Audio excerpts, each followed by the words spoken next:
Wow. The atmosphere, you could just feel it, couldn't you? Even through the news reports. Absolutely electric. Robert Prevost elected Pope Leo XIV. And the images from St. Peter's Square. Just incredible. A sea of people, yeah. Just erupting when he appeared. A truly historic moment. I mean, the first pope ever from the United States. It really is. And it's a development with, huge global implications. It touches over 1 billion Catholics worldwide. Definitely a significant shift. So on this deep dive, we're going to unpack that journey.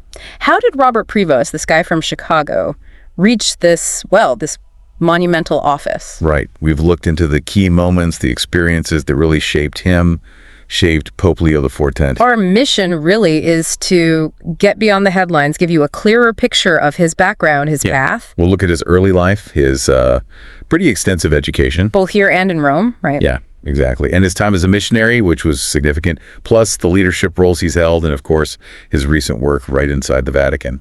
Okay, let's dive in then. So Robert Prevost, born September 14th, 1955, Chicago, Illinois. Quite a starting point for this journey. It is. And interestingly, his first degree, a Bachelor of Science from Villanova in 1977, was in mathematics. Mathematics? That's unusual. It is, yeah.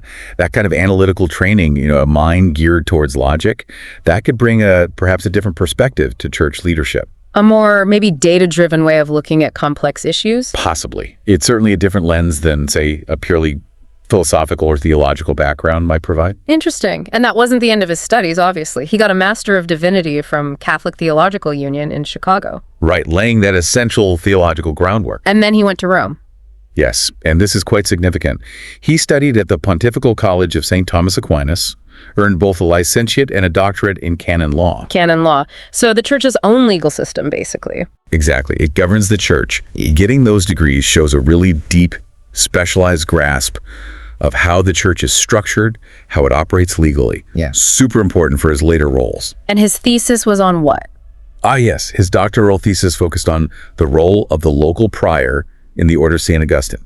So even then, an interest in the internal mechanics of religious orders. That understanding of law and structure must have been, invaluable later on. Absolutely. And speaking of religious orders, his own formation was with the Augustinians, the OSA. That's right. He entered their novitiate back in 1977, took his solemn vows in 1981. A long commitment. It really is. It speaks to his spiritual grounding, his dedication to that specific Augustinian tradition, community service. Right. It's a framework that likely shaped his whole approach. And then ordained a priest in 1982, just a year after the vows. A key step. But his ministry didn't stay local for long, did it? He went abroad fairly soon. He did. 1985, his first assignment was actually to the Augustinian mission in Peru. Yeah, marked the start of a really long involvement there.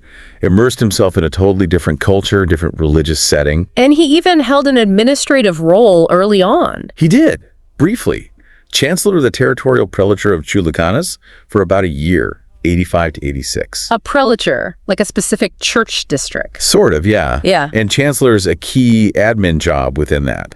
So right away, he was involved in the practical side of running things in a new place. That's quite something so early. And it seems Peru became a really central part of his experience, even after a short time back in the States. Oh, absolutely pivotal.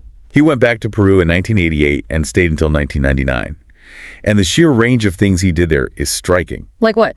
Well, he headed the Augustinian Seminary in Trujillo, taught canon law in the diocesan seminary, was prefect of studies, so overseeing academics. Okay, involved in education. Deeply. But also, he was a parish pastor, a diocesan official doing various admin tasks, director of formation for new recruits, a seminary teacher, and a judicial vicar. Judicial vicar. So back to the canon law stuff. Exactly. Working within the church's legal system locally, it's just an incredibly diverse set of roles. Wow. That really paints a picture. Someone deeply involved at, every level of church life, but in a completely different cultural context. You can just imagine the kind of firsthand understanding he must have gained. The challenges, the realities of the global church. Precisely.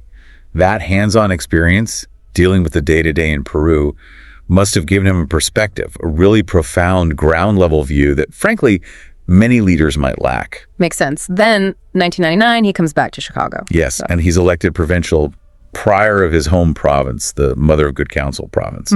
So a leadership role within his Augustinian community back in the U.S. Okay, so recognized by his peers back home. Definitely. It shows the trust he'd built up. But that wasn't the peak of his Augustinian leadership. No. No, just a few years later, he was elected prior general of the entire Augustinian order globally. The top job for the whole order. A top job.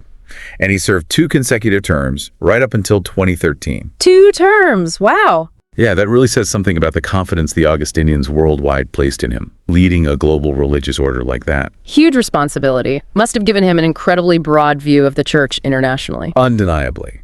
But his connection to Peru? It wasn't completely finished, was it? No, it seems not. No.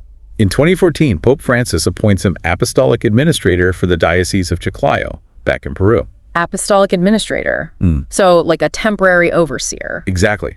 When a diocese doesn't have a permanent bishop, the Pope appoints someone to run it temporarily. Shows ongoing trust in him for that specific place. And then that role became permanent. It did. In 2015, Pope Francis appointed him Bishop of Chiclayo. So that's his formal step into the episcopate, leading a diocese. So after all the missionary work, the order leadership, he becomes a bishop in a place he knew really well. Right. Deep connections already there. And he got involved with the wider church in Peru too. He did, yeah. From 2018 to 2023, he was vice president and on the permanent council of the Peruvian Bishops' Conference. So a national leadership role among the bishops there. Giving him a significant voice in the direction of the church across Peru. And interestingly, he also served again as an apostolic administrator, this time for the Diocese of Callao, for a while in 2020-2021. Stepping in again where needed. Seems like a theme. It does, a consistent thread of service, particularly linked to Peru. But then came a really big shift. A move to Rome, to the Vatican itself. A huge shift. Yeah. January 2023, Pope Francis appoints him prefect of the dicastery for bishops. Okay, now that sounds important. Prefect of the dicastery for bishops. What does that involve? It's an extraordinarily influential role. This dicastery, this department, basically oversees the selection process for new bishops all around the world. So like the main HR department for bishops globally. That's a good way to put it, yeah. As the head, the prefect, he had immense influence over who would become the future leaders of the church in dioceses everywhere. Wow. The trust Pope Francis must have had in him. Immense. To hand him that responsibility, it's massive. And it put him right at the center of things, working closely with Pope Francis. Extremely close. And underlining that, Pope Francis made him a cardinal on September 30th, 2023.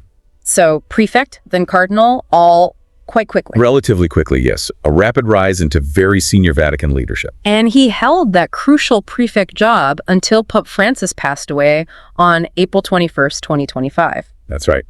That insider knowledge, understanding the Vatican's workings, knowing the global leadership landscape from that specific role, that must have been a factor in what happened next. You'd have to assume so. It almost certainly played a role. His time at the dicastery gave him this unique, comprehensive view of the church's needs, its challenges, the people leading it globally, a very specific vantage point. And then just weeks later, May 8th, 2025, the announcement, Habemus Papam. Elected Pope, taking the name Leo XIV. And that image again, him on the balcony, the first American Pope greeting those crowds. Just history. Unforgettable moment. It really is. And our sources mention his views were generally seen as aligned with Pope Francis. Yes. Particularly given that role as prefect for bishops under Francis. It suggests perhaps some continuity, at least initially. Interesting. So looking back at Pope Leo XIV's journey, it's quite something. The range of experiences is just remarkable. It really is. You've got the academic start in math. Right. Then theology and canon law. Then that long, deep immersion in missionary work in Peru, doing so many different things. Followed by top leadership in his own global religious order. Then back to Peru as a bishop, leading nationally there. And finally, that incredibly powerful position within the Vatican itself. It's a path marked by, serious dedication, service in really diverse settings, and this steady climb in leadership responsibility. And those years in Peru seem so foundational. I think so, giving him that truly global, multi-layered understanding of the church. And of course, we can't overlook the historic angle, the first pope from the United States. That's going to be talked about for, forever. No doubt.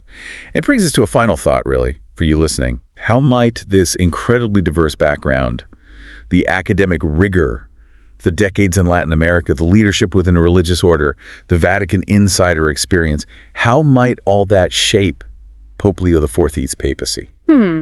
How might he approach the challenges the church faces globally? Exactly.